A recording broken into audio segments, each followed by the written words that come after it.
Oh boy. That was something else, wasn't it? I don't know about you, but I saw absolutely none of that coming except for the thing that I'm actually excited about the most. And I feel like, and it's like everybody else is like, you shouldn't be excited for that. And I'm like, man, I like that. I don't care. I don't care. I like that. That's kind of what I wanted. But yeah, I want to go on record saying, once again, what I've said before. To those of you who voted for Corin and for Bayonetta, congratulations. I hope you guys are super excited. You got what you wanted. At the very least, they look like they not only had a very unique moveset to them, but there's so much detail in there that I have to give it that. But at the same time, I don't even think I even want these. I don't even think I'll pay for these characters. I think this might be the DLC I'll skip. You know, once again, you know, if you're excited for them, cool. I hope you get the most out of them. For me, not exactly my cup of tea. Like, there were like 30 characters I really could have been happy with. But that's not to say that I think these were terrible choices, or that I think these were bad characters, or anything like that. It's just, in my personal preference, not exactly the ones I want to pay for DLC. As you can see, I paid for Cloud. I was excited for him. What do I think about all this? Well, for one thing, I was happy that they at least told us that Bayonetta was like her standing in the ballot. Even though, like many people, I had no idea she was that popular. And for those who were saying that the whole thing was just a suggestion box, you had to realize that there had to be some kind of popularity in there, right? And they did kind of clarify that. She was #1 in Europe, and I'm just still going, really? And then she was top 5 in North America, and I can kind of see that. But, you know, what about Japan? I feel like Corin and Cloud are kind of compensations for their votes not really mattering to anything, because look at that. I mean, just look at that. I don't even think Corin was picked from the ballot. I think that was just... Corin might have actually have been that last character, or that last character slot that we saw added in during the Mario Maker stage.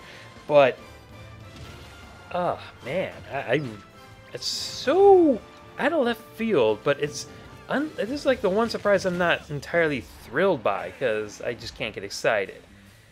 And once again, I'm not bashing anything here, and I really don't want to be one of those people that says, why wasn't Kuril picked? Because you know what? I really don't want to know the answer. And I really don't think it's because Sakurai hates the character. I really don't. If I were to ask, why wasn't Banjo-Kazooie picked? Why wasn't Bomberman picked? Why wasn't Rayman picked? Why wasn't Shovel Knight picked? Why wasn't Ridley picked? Why weren't the Inklings picked? Why wasn't, you see where this goes, right? It's the same thing. And everybody's going to be asking this. It never ends. And quite honestly, I don't want to know the answer to it either, because I honestly feel like it's not going to be an answer that I'd like. And I also am dreading that it would be filled with contradictions, like what he said about Ridley. And I know people are going to be pointing that out, but I still don't believe that. There were so many contradictions left and right in that whole statement, I don't even want to go into it. But, yeah, that's kind of where it stands. These are our characters. And the last thing I want to say is, well, there's always next time, because it's way too early to be saying that. That in mind, I want to look at all the positives that have come from this. But before going into that, I actually do want to talk about the one positive, or I guess, yeah, maybe like the one positive thing. The most exciting thing to me from all this, I know this is kind of sad, but actually goes to the Mii Fighter costumes. I'm sorry, I was actually more excited for those. Seeing the Geno Mii costume, oh my goodness, I was so excited to see that. I was like, this fit. I made a Mii costume of Geno as a gunner. I knew, like, yes, Geno would have obviously a different, unique moveset to him, but this kind of fits. It does kind of fit him. And then I look at, it's kind of the same thing when with the whole Lloyd Irving costume. It was like the moveset really fit for that. So I almost get that essence of the character being there. I can't say the same thing for Karul, but at the very least, I guess we do have his costume. I take back nothing of what I said in the whole "there's nothing to worry about for the King K. Rool costume." I take none of that back. Absolutely none of it. I still stand behind everything. Because I did say it was going to come down to the ballot, and the more votes a character gets, they realize that there would be the more sales. And apparently, once again, Bayonetta being the #1 in Europe and being the top 5 in America, or North America anyway, round it all up, once again, it almost was a popularity contest, even if nobody really saw Bayonetta coming. Like, were they all hiding in the shadows? Nobody told them that they voted for Bayonetta or something like that. I barely saw anything. What are they like they're all voting in the single file. It's like sand people hiding their numbers. We don't know. Like, really? I saw almost nothing on that. So I honestly don't know if that was supposed to be a huge surprise or... No, it's the ballot. I'm going to take that. I'm just going to listen to that one. It's the ballot. She's the ballot choice. Congrats to the Bayonetta fans. Going back to the Mii costumes. Like I said, it was super... like, the Gino one, I loved it. I thought the Takamaru one was pretty interesting. I liked the design on that one.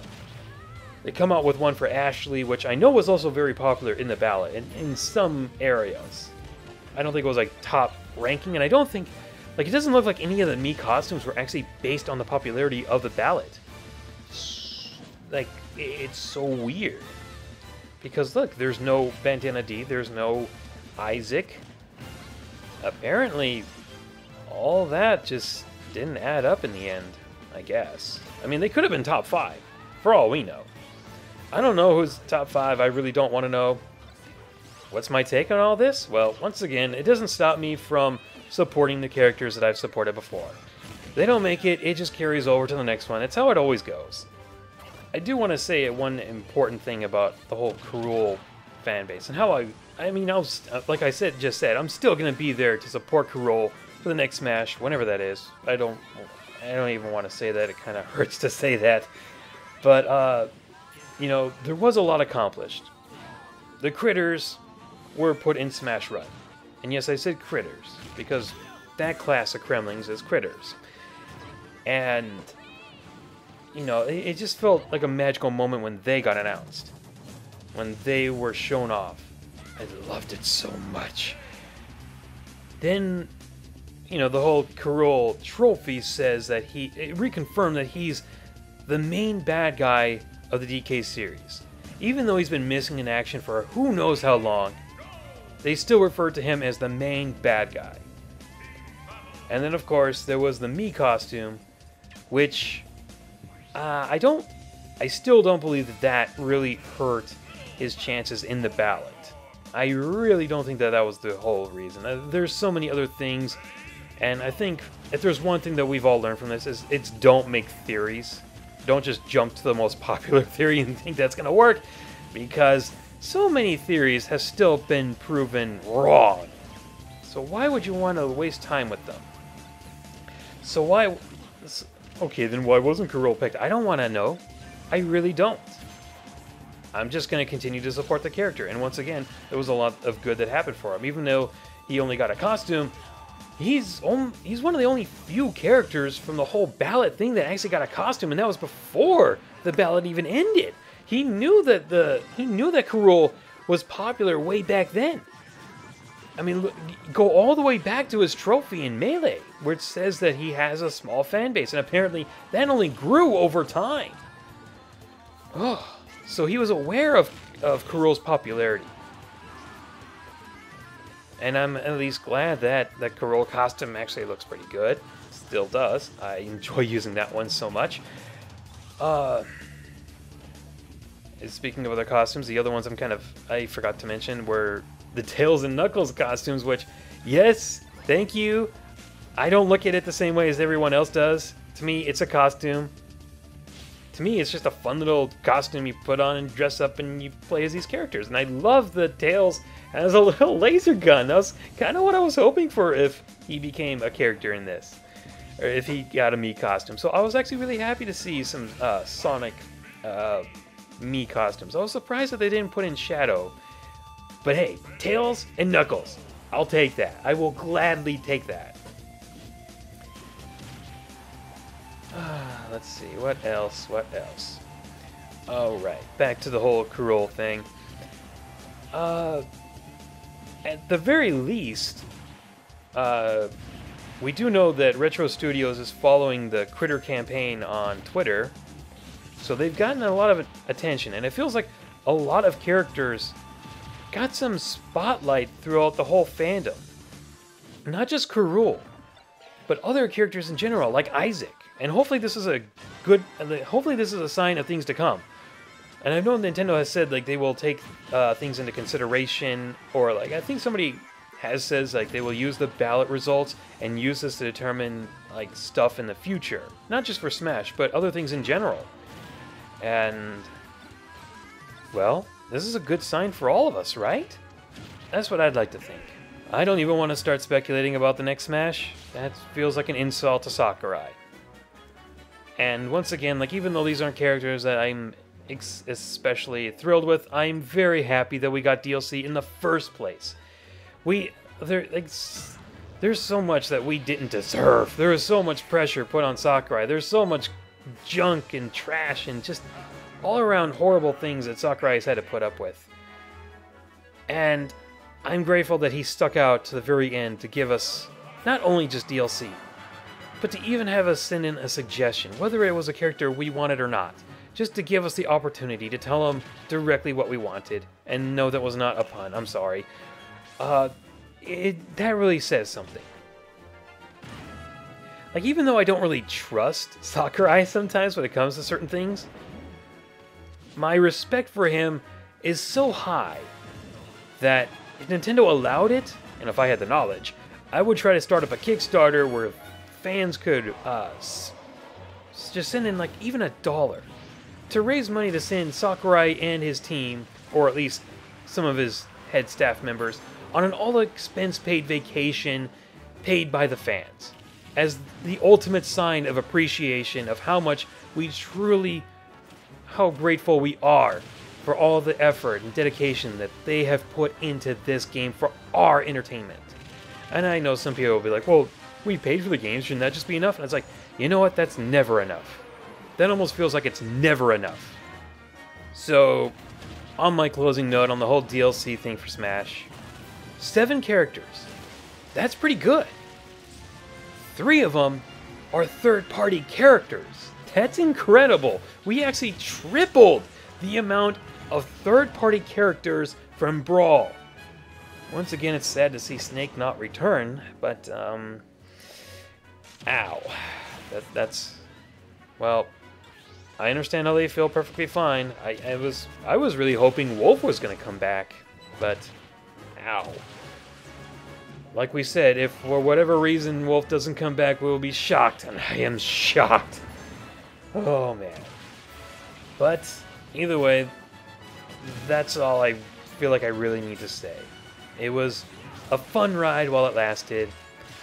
Even though I'm not too particularly thrilled about our last 2 characters, I still love the fact that we got all this extra content in the first place.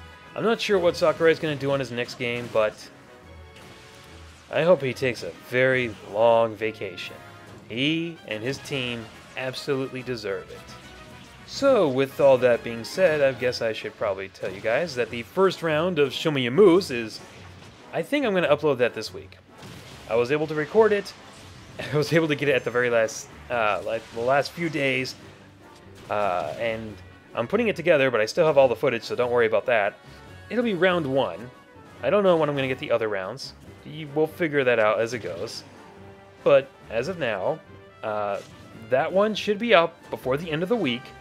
And as for the Smash Wii U review, I need to edit a few things at the beginning of pretty much near the beginning of the video.